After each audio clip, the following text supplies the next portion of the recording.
Ok, bonjour Christiane. Bonjour Guillaume. Alors aujourd'hui on parle de plus en plus d'équilibre acide-base. Pourquoi ce sujet devient-il si important de nos jours? En fait, l'équilibre acide-base, bon, déjà Hippocrate parlait de l'acidose, il disait que justement les acides au niveau des humeurs c'était un des plus grands poisons pour le corps humain. Donc quand même à l'époque déjà on en parlait. Mais plus spécifiquement, depuis le début du XXe siècle, on commence à parler de l'équilibre acide-base, mais simplement parce que depuis le début du XXe siècle, on est arrivé avec petit à petit avec les sodas, avec une alimentation raffinée, tout ça s'est développé là. Et aussi l'apparition du sucre grandissante. Il faut savoir qu'au XVIIe siècle, il n'y avait pas de sucre dans notre société. Le sucre a commencé à se vendre vers le XVIIIe siècle. On appelait ça la poudre blanche, comme la drogue aujourd'hui, en petits sacs, tout petits sacs. Donc, et aujourd'hui, en moyenne, une personne mange 25 kg de sucre par an, ce qui est énorme. Donc, et c'est très acidifiant. Donc tout ce fast-food, toute cette alimentation, le stress, etc. d'aujourd'hui, fait que la majorité des gens sont en déséquilibre, justement au niveau de l'acidose, de ce qu'on appelle l'acidose tissulaire, où justement c'est la porte ouverte à toutes les maladies dégénératives. D'ailleurs les maladies dégénératives, il y a vraiment depuis la moitié du XXe siècle où elles ont commencé à exploser et où elles explosent de plus en plus aujourd'hui. Tout ce qui est dégénératif, que ce soit le diabète qui est en progression constante, les maladies auto-immunes, le cancer bien sûr, Parkinson, Alzheimer, ce sont tous des terrains acides. Par exemple, il faut savoir, il n'est pas possible d'avoir un cancer si j'ai un terrain qui n'est pas en acidose et un foie en santé. Donc on devrait se poser la question, ce serait intéressant au niveau médical de se poser la question, mais qu'est-ce qui fait qu'il y a tant de cancers dans notre société? Aujourd'hui, on se pose plus la question de l'éliminer, mais sans se poser la question essentielle, qui est, mais quelle est la grande cause du cancer? Voilà, ça c'est pour moi une des raisons les plus importantes de parler de l'équilibre acide-base, vraiment. Alors Christiane, au fond, qu'est-ce que l'acidose? En fait, c'est quelque chose en tant que naturopathe, et je voyais, on en discutait entre naturaux, on se mélangeait les pinceaux dans tout ce problème d'équilibre acide-base. Et en fait, j'ai pu, en étudiant le sujet à fond, parce que même après mes études, je ne voyais pas encore très clair dans ce sujet, c'est hallucinant. Et ce qui est important à clarifier, c'est que suivant la piste de Kousmine et des autres thérapeutes, ou suivant ce qu'on appelle la fameuse biélectronique de Louis-Claude Vincent, quand on parle d'acidose, on parle de deux choses différentes. Et c'est là qu'on mélange tous les pinceaux. Quand on parle de biélectronique de Vincent et qu'on parle d'acidose, on parle d'acidose des liquides, donc de tout ce qui est lymphe, sérum, sang, urine. Tandis que chez Kousmine, on parle d'acidose cellulaire, donc intracellulaire, tandis que dans l'autre c'est extracellulaire. Donc quand on parle déjà de l'acidose, il faut savoir de quel mouvement on parle.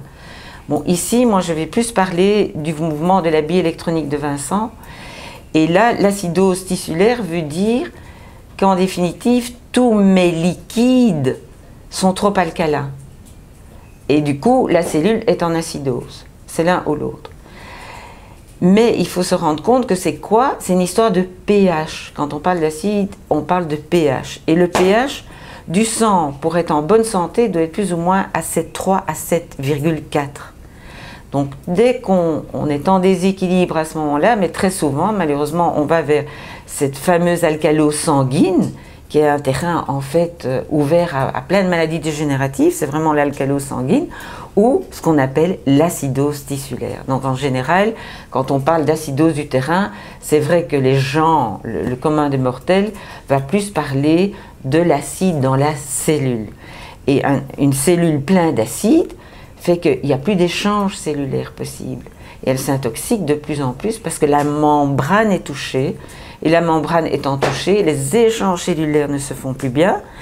Automatiquement, les acides qui sont dus aux déchets des métabolismes cellulaires restent dans la cellule. Et de plus en plus, la cellule s'acidifie Et là, c'est le terrain vraiment maladie dégénérative.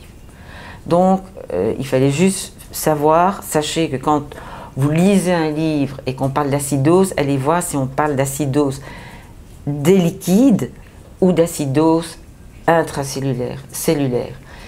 Dans la majorité des écrits, on parle d'acidose cellulaire. Mais dès que vous parlez de bioélectronique de Vincent, c'est pas la même chose, on parle d'alcalo sanguine ou d'acidose sanguine. Donc là, il faut faire attention. Juste ça. Okay. Voilà pour le pH. Et ce qui est très important, c'est qu'il faut que ce pH reste stable. Il faut vraiment se rendre compte que le corps ne peut pas, il ne peut pas être en acidose. Parce que sinon, l'acide va attaquer vos propres cellules et votre propre corps.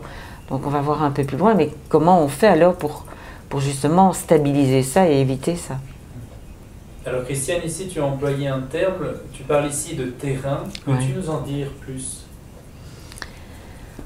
En fait, le terrain, mais déjà à l'époque de Pasteur, il y a eu ce grand débat, puisque Pasteur, pour lui, il disait le microbe est tout et le terrain n'est rien.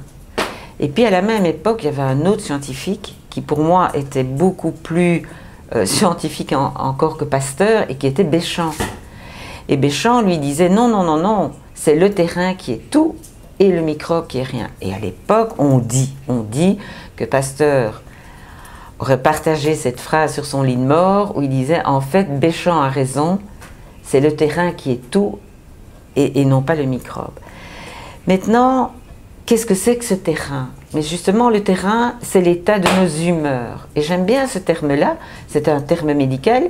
Les humeurs, ça veut dire tous nos liquides. Et il faut quand même savoir qu'on est fait de 70 à 80% de liquides. Et ce terrain, ces liquides, s'ils sont en acidose ou en alcalose, ils mettent toute l'homéostasie en déséquilibre. Et l'homéostasie veut dire quoi? C'est le bon équilibre du bon fonctionnement de tous les organes. Et pour que tous nos organes fonctionnent de façon harmonieuse, il faut absolument que cet équilibre, ce pH, soit bon. Dès qu'il y a trop d'alcalose ou trop d'acidose, il y a une perturbation dans le fonctionnement de nos organes. Donc c'est hyper important si on veut avoir un terrain sain. Et c'est évident que dans les maladies dégénératives, la grande différence avec la naturopathie et la médecine classique, c'est que la naturopathie, elle va travailler le terrain. On ne travaille pas la maladie, on ne travaille pas le symptôme. On va essayer de toujours rééquilibrer un terrain, de voir si justement la personne n'est pas en acidose. Puisque dans notre société aujourd'hui, 80% des gens, au moins, seraient en acidose. Donc en déséquilibre, donc porte ouverte aux maladies dégénératives. Et comment est-ce qu'on peut arriver à rééquilibrer un terrain? Et c'est là que ça devient de nouveau très naturopathique, c'est par l'hygiène de vie. En fait, ce qui se passe dans le terrain, c'est dès qu'il y a ce déséquilibre, je parle des acides, j'en parlais il y a 2 secondes à l'autre question, mais le corps qui est merveilleusement fait va toujours trouver, il a des systèmes, ce qu'on appelle des systèmes tampons, pour empêcher l'acidose, parce qu'on ne peut pas, on le voit dans l'estomac, un ulcère gastrique, c'est ça. C'est parce qu'il y a trop d'acidité et que les acides attaquent la paroi, la creusent, et on peut même aller, moi j'ai vu des gens qui allaient jusqu'à une perforation de l'estomac, un trou dans l'estomac mangé par les acides. Donc on a plein de systèmes tampons, et les plus grands systèmes, parce que c'est les plus faciles, ce sont nos minéraux, dont notre fameux calcium. Et ça aussi, il faut que les gens le sachent, c'est que quand vous avez l'ostéoporose, vous allez prendre des médicaments qui souvent sont nocifs et pas très efficaces au niveau de la médecine classique, mais avec leur nocivité, la nocivité de ces produits, vous déséquilibrez et vous acidifiez en plus votre terrain, parce que les médicaments sont souvent acidifiants, mais vous ne solutionnez pas le problème, parce que le problème, c'est les acides. Ce qu'il faut absolument faire, c'est rééquilibrer ce terrain pour qu'il ne soit plus en acidose, parce que sinon, dans le système tampon, si vous n'avez pas assez de calcium, le corps, il fait quoi? Il va le chercher dans vos os, dans vos dents, dans vos cheveux, dans vos ongles qui cassent, vos cheveux qui tombent. Ce sont des signes d'acidose du terrain, et fatalement, votre ostéoporose, mais elle va continuer. Ou alors à vie, vous devez prendre ces médicaments, parce que vous ne solutionnez pas le problème du terrain. Donc là, c'est terriblement important et immédiatement, il y a une perturbation de la paroi de la cellule est abîmée. Comme j'ai dit tout à l'heure, les échanges cellulaires ne se font plus bien. La cellule n'est plus bien oxygénée puisque l'oxygène ne s'est pas passé. Les nutriments, les bons nutriments ne savent pas rentrer dans la cellule et les déchets ne savent pas sortir. Donc tout est bloqué. Il y a une intoxication grandissante puisque les déchets ne sortent plus. Et en plus, il y a ce qu'on appelle une oxydation du terrain. C'est-à-dire vous oxydez comme un vieux métal qui oxyde. Et ça, c'est vraiment un vieillissement prématuré. Le vieillissement, c'est l'oxydation. Donc l'acidose du terrain fait qu'on vieillit plus vite aussi. Et puis ça abîme toutes les cellules. Donc voilà pourquoi les maladies dégénératives. Alors Christiane, quelles sont les grandes causes finalement de l'acidose tissulaire? En fait, on va d'abord les départager. Il y a d'abord des causes externes et puis des causes internes. Dans les causes externes, mais évidemment, une des premières choses actuellement, c'est l'alimentation. Les gens en moyenne mangent 80% acide et 20% d'aliments alcalins. Avec tout le fast-food, on a diminué de plus en plus les légumes, et c'est surtout les légumes qui sont alcalinisants. On dit en naturo, et vous l'avez vu d'ailleurs dans tous les magasins, qu'il faut manger minimum 3 légumes différents par jour, mais en naturo, on dit au moins 5. Et je vous assure, c'est pas difficile. Vous faites une salade variée, vous pouvez déjà en mettre 2, 3, et vous mangez 2 légumes cuits, ça vous fait vos 5 légumes par jour, en les partageant entre le déjeuner et le souper.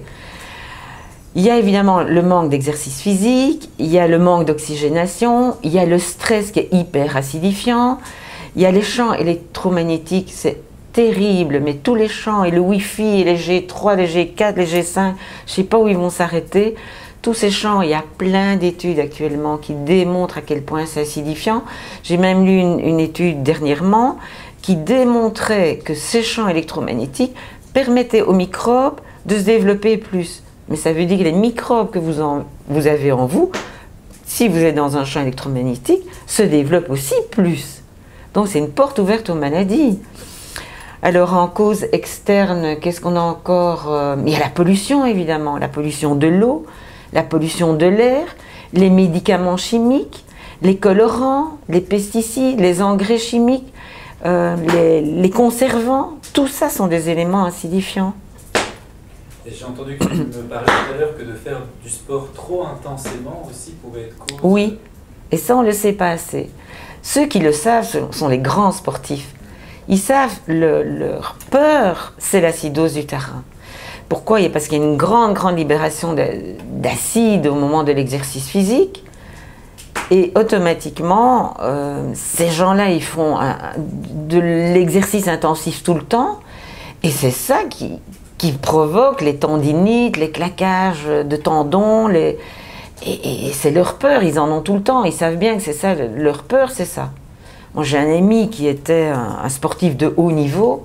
Il faisait les Jeux olympiques, en pleine course olympique, mais il a eu un claquage de son tendon d'Achille. Hein.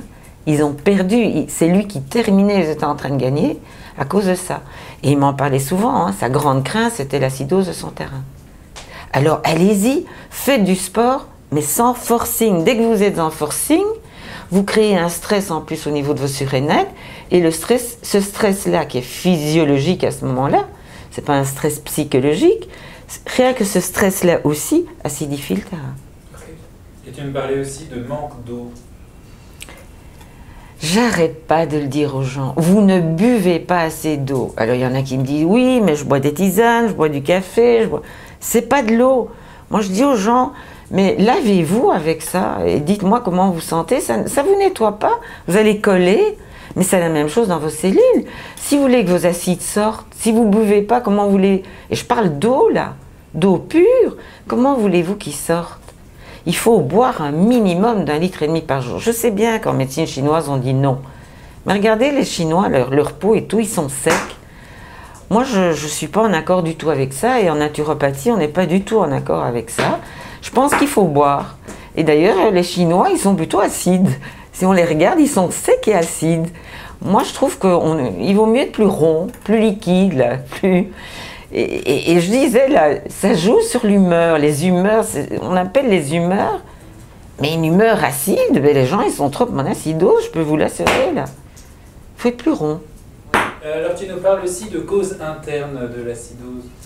Oui, de fait, parce qu'en fait, on a à l'intérieur des organes majeurs qui permettent d'éliminer les acides. Alors, le premier, évidemment, c'est les reins. On sait très bien qu'en cas d'insuffisance rénale, mais on n'éliminera pas, et là, même les acides peuvent boucher les reins. Mais l'organe, pour moi, quand même, qui est majeur, c'est le foie. Hein, je rappelle là, que le foie, le moment le plus important au niveau énergétique, c'est entre 1h et 3h du matin. Beaucoup de gens parmi vous savent ça. C'est le moment où, en énergétique chinoise, on sait que le foie a le plus d'énergie. Mais on pourrait se poser la question, pourquoi c'est entre 1h et 3h du matin qu'il en a le plus, alors que là, il n'a rien à digérer puisqu'on ne mange pas la nuit? Mais justement, parce que là, normalement, la digestion est terminée et qu'il peut avoir toute son énergie pour métaboliser tous les déchets acides que nos métabolismes, justement, de la journée, ont produit. Donc c'est le foie qui, la nuit, va métaboliser ces acides pour que les urines du matin les éliminent. Et Kousmine expliquait bien ça d'ailleurs. Kousmine, comme il y a eu Christophe Vazet et comme Louis-Claude Vincent, ils ont été un peu les ténors à partir du milieu du XXe siècle qui ont dénoncé justement, qui ont parlé, j'aime pas le mot dénoncer, mais qui ont parlé de ce problème de l'acidose du terrain. Et là, justement, à ce niveau-là, elle insistait sur le test des urines. Donc elle disait, ne prenez pas la première urine du matin, si vous la testez, parce qu'elle est d'office acide, donc vous n'aurez pas plus d'éclaircies sur le problème du terrain. Mais non, pas du tout. Moi là, j'ai besoin de savoir ce qu'il en est à la première urine du matin, parce que là, ça va me dire si en définitive, le foie fonctionne ou pas. Mais ça, c'est mon avis. Parce que si l'urine du matin n'est pas acide, mais ça veut dire que le foie ne métabolise pas. Donc la première urine est très importante pour voir, ça donne comme un reflet du fonctionnement du foie. Et puis comme autre organe, bien sûr, le pancréas avec tous les enzymes et la bonne digestion permet aussi d'aider à ce que le terrain ne soit pas acide. Et puis il y a quand même le poumon, et là on n'en parle pas assez. Parce qu'en fait, par les poumons, on élimine énormément d'acides volatiles. Et là, on peut le commander. Si j'augmente ma respiration, je peux me permettre d'éliminer beaucoup plus d'acide. Ou alors, on revient aussi à l'exercice physique avec une bonne oxygénation qui permet d'éliminer plein d'acides volatiles. Et puis, il y a de nouveau les fermentations intestinales qui sont des grands producteurs d'acides et qui en plus peuvent produire des méthanes qui vont intoxiquer le foie, qui provoquent des foies gras et du coup le foie est moins actif pour éliminer les acides du corps. Donc, de nouveau, on revient à l'intestin, terriblement important, c'est le bon équilibre intestinal sans fermentation. Et de nouveau, aussi au niveau interne, le mouvement, pour qu'à travers du mouvement, il y ait une bonne oxygénation cellulaire. Donc une bonne respiration pour amener de l'oxygène à la cellule, et l'oxygénation alcalinise le terrain. Donc très important à ce niveau-là aussi. Voilà pour les grandes causes internes. Alors Christiane, quelques petits symptômes pour identifier un déséquilibre au niveau de l'acidose. Ouais. Il y a beaucoup de symptômes, et donc là je vais en donner quelques-uns pour déjà vous donner des pistes. Et je vais les diviser en 3. Il y a d'abord les petits symptômes du début. Par exemple, je vous ai dit tout à l'heure, les acides vont manger les bases, donc les minéraux. Donc c'est les cheveux qui cassent ou les cheveux ternent. Ce sont les ongles qui cassent ou qui deviennent mous ou fragiles. Ce sont les os, l'ostéoporose bien sûr, ou des fractures spontanées, plus fragiles. Les dents, les caries. Les acides attaquent vraiment la dent dans le milieu justement de la bouche. Très important à ce niveau-là, au niveau des dents, donc plus de caries ou des dents qui cassent, ou de la gingivite, la parodontose, tous ces problèmes.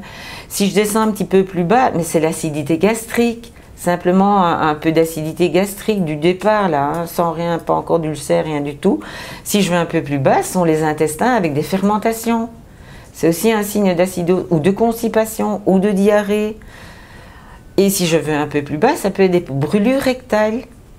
Là aussi, c'est un signe d'acidose. Donc la frilosité, hein, j'arrive pas à me réchauffer, des petits problèmes de tendinite, mais là on avance déjà un peu plus dans l'acidose. Des légères migraines, ça peut aussi être de l'acidité, trop d'acide dans le cerveau. Des petites insomnies, des signes d'insomnie, peut aussi être un signe d'acide dans le cerveau. Ça c'est pour le début. Et puis ça va s'aggraver, mais là je vais aller plus loin, je vais aller dans des parodontoses graves, avec des pertes dentaires, je peux avoir vraiment des dents qui tombent. Si je descends, c'est des reflux gastriques, avec des bronchites qui sont souvent dus, ou des toux et on ne trouve pas la cause, il n'y a même pas de signe d'infection, mais c'est les acides qui remontent carrément dans l'œsophage et qui peuvent aller sur les poumons et provoquer une irritation, aussi une irritation au niveau de la gorge et faire qu'on tousse tout le temps. Et ça donne comme une apparence de bronchite. Et là, si je descends plus bas, ben, j'arrive à l'acidose gastrique profonde avec des gastrites, mais avec des reflux de plus en plus prononcés et des ulcères gastriques. Bon, là, on tombe quand même à un niveau plus sérieux. Et là, si je descends encore plus bas, mais ça peut être des maladies de Crohn. Le Crohn peut venir de là, avec des problèmes intestinaux de plus en plus sérieux. Et là, je tombe aussi dans des migraines plus graves. Il y a des migraines. Pour moi, la plus grande cause, bien sûr, c'est le sucre, l'hypoglycémie. Mais une des autres grandes causes dont on parle pas assez, c'est l'acidose, avec beaucoup trop d'acide au niveau du cerveau. Et puis là, je peux tomber dans une troisième phase qui est de plus en plus sérieuse, où là, je tombe dans les maladies carrément dégénératives, que ce soit la leucémie, Hodgkin, les cancers, des problèmes de peau, d'eczéma, hein, l'eczéma, le psoriasis, c'est souvent des problèmes d'acidose. J'ai pas dit aussi dans l'intermédiaire, aussi dans les symptômes intermédiaires, c'est des petites tendinites. Et là, on va tomber de plus en plus dans les grosses tendinites, avec des problèmes d'articulation, comme des périarthrites d'épaule. Et là, on va tomber aussi dans tout le phénomène de l'arthrose et du rhumatisme. Tout ça, c'est des problèmes, c'est vraiment de l'acidose du terrain. Vraiment l'acidose du terrain. Et toutes les maladies dégénératives, bien sûr, comme le lupus érythémateux, les maladies auto-immunes, beaucoup d'acidose du terrain. Okay. N'oublions pas, c'est l'acidose, le grand terrain de la majorité de nos maladies. Ok. Alors Christiane, est-ce que tu aurais quelques trucs ou quelques astuces? Mais d'abord, là, je viens vous donner le symptôme. Regardez déjà si vous êtes là-dedans. Mais comme truc et astuce, j'ai envie de dire au moins une fois par an, faites une cure pour nettoyer les acides. Alors, il y a des grandes cures, comme au printemps, c'est magnifique, on a la sève de bouleau. Il y a l'aubier tilleul, on vend des ampoules en magasin, faites une cure d'aubier. Nettoyez votre foie, faites une petite cure de foie en même temps et de rein qui va aider à mieux les éliminer. Alors, comme autre astuce d'équilibre, il y a une tisane qui est extraordinaire, qui est la 7x7 de Genshura. Faites simplement de la tisane 7x7, ponctuellement dans vos journées. Commencez par une tasse parce que ça nettoie très très fort. Et puis une autre forme, c'est les jus de légumes. Alors là, les jus de légumes, c'est fantastique parce que c'est très alcalinisant. Et prenez des grands légumes comme carottes, bien sûr, dans vos jus, mettez du fenouil. Mettez des feuilles, alors les feuilles de baie, c'est extraordinaire pour éliminer les acides. Mettez aussi du coriandre, des aromates qui vont... Les aromates sont en général très alcalinisants. Du gingembre dans vos jus de légumes. Et puis mettez du brocoli, du verre, beaucoup de verre. Et alors, un des grands désacidifiants, c'est le jus d'herbe de blé. Mettez-en dans vos jus, soit que vous le faites vous-même, ou soit allez le chercher en glaçon dans les magasins diététiques. Il y a du frais, maintenant on peut le prendre en surgelé. Et dans vos jus de légumes, mettez un glaçon. C'est un grand désintoxicant, équilibre acide-base, mais en même temps au niveau du foie.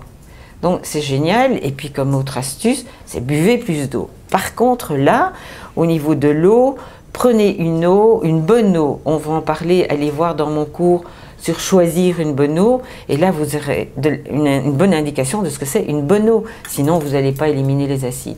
Voilà quelques bonnes astuces, et puis faites de l'exercice physique journellement. Allez vous promener dans les bois, c'est hyper oxygénant, donc désalcalinisant. C'est extraordinaire de faire la marche à pied, c'est fantastique dans les bois, dans la nature, pour désacidifier les terrains, pour les alcaliniser. J'ai fait une erreur tout à l'heure, j'ai dit désalcaliniser. Non, c'est désacidifier le terrain. Extraordinaire, la marche dans les bois. Voilà pour les quelques astuces et les trucs. Okay. Alors Christiane, qu'est-ce que ça pourrait nous apporter de suivre ce cours? Mais ce cours rentre dans ces 4 cours de base que j'ai mis en place il y a quelques années, seulement parce que je me suis rendu compte que les gens de plus en plus tombent dans les maladies génératives et puis qu'ils ont plein de petits signes et plein de petits mots, mais qui ne savent pas quoi en faire et qui n'y font même pas attention. Donc c'est pour attirer l'attention sur les petits symptômes qui sont les premiers cris du corps et qui vous évitent de tomber dans des pathologies, des déséquilibres plus grands. Donc le cours, on va donner toute la liste des symptômes majeurs. Je vais vous partager toute l'hygiène de base en détail, toute l'alimentation de base avec les légumes acidifiants. Il y a des légumes acides, mais surtout l'hygiène de vie et l'hygiène alimentaire pour désacidifier votre terrain. Et là, comme légumes acides, par exemple, mais justement pour l'instant, il y a les légumes du printemps qui sont l'artichaut est acidifiant, l'asperge est acidifiante et les épinards sont acidifiants. Donc, pas de problème, on peut manger 20% d'acide, mais c'est surtout d'aller découvrir tous les autres légumes qui sont alcalinisants et même de voir quels sont les acidifiants comme la viande, etc. Mais c'est hyper acidifiant, donc voir comment remplacer tout ça dans son alimentation et avoir une bonne hygiène de vie qui nous permette quand même d'être non plus en acidose, mais d'avoir un bon équilibre du terrain. Donc, et comment aussi gérer son stress, de prendre conscience à quel point le stress est acidifiant. Et déjà, comme aussi à ce niveau-là, je peux vous dire, mais j'insiste là-dessus dans mon cours, faites attention à tout ce qui est alcool, même le vin, les sucres, le café, tout le fast-food, la cigarette, c'est hyper acidifiant. Donc tout ça, on apprend dans le cours. Comment avoir un bon terrain ou rééquilibrer son terrain. Donc maintenir un bon terrain, mais surtout aussi désacidifier un terrain et retrouver une santé. Moi, je me souviens dans mon cours de réflexo, une fille un jour qui avait assisté à ce cours, mais elle a acheté la cure Genshura au complet et elle a vraiment fait des jus de légumes et elle s'est refait une alimentation vraiment alcalinisante. Et alors c'était incroyable parce que elle avait 45 ans, cette fille-là. Elle m'a demandé toute la cure, donc elle a pris toute la cure. Mais je ne savais pas le pourquoi. Et c'est peut-être 1 mois et demi après, c'est hallucinant, en 1 mois et demi, elle m'a dit voilà, elle a dit au cours de réflexo, il faut que je vous dise, j'ai vraiment nettoyé mon terrain. C'est une fille d'ailleurs qui était en formation de naturopathie. Donc elle avait quand même aussi des notions. Elle a dit j'avais déjà des douleurs et carrément des dépôts, mes ongles, ils étaient fragilisés, mais en plus mes doigts, les articulations des doigts commençaient à se bloquer. J'ai plus rien. En 1 mois et demi, j'ai fait un nettoyage profond, mais j'ai plus rien. Bon, c'est pas quelqu'un qui avait déjà un terrain elle était déjà en bonne acidose, mais elle n'était pas déjà hyper avancée, donc c'est plus facile de se désacidifier quand on n'est pas dans un déséquilibre très avancé. Mais quand même, c'était extraordinaire de se dire qu'elle avait retrouvé vraiment un mouvement libre dans toute l'articulation de ses doigts. Mais ça, c'est parce qu'elle s'était vraiment informée. L'information est importante. Donc moi, à travers ces cours, ce qui est important, c'est d'informer et puis de donner des outils en même temps dans chaque sujet abordé. Ici, c'est l'acidification, donc désacidifier votre terrain. Voilà. Ok. Merci Christiane. Merci Guillaume.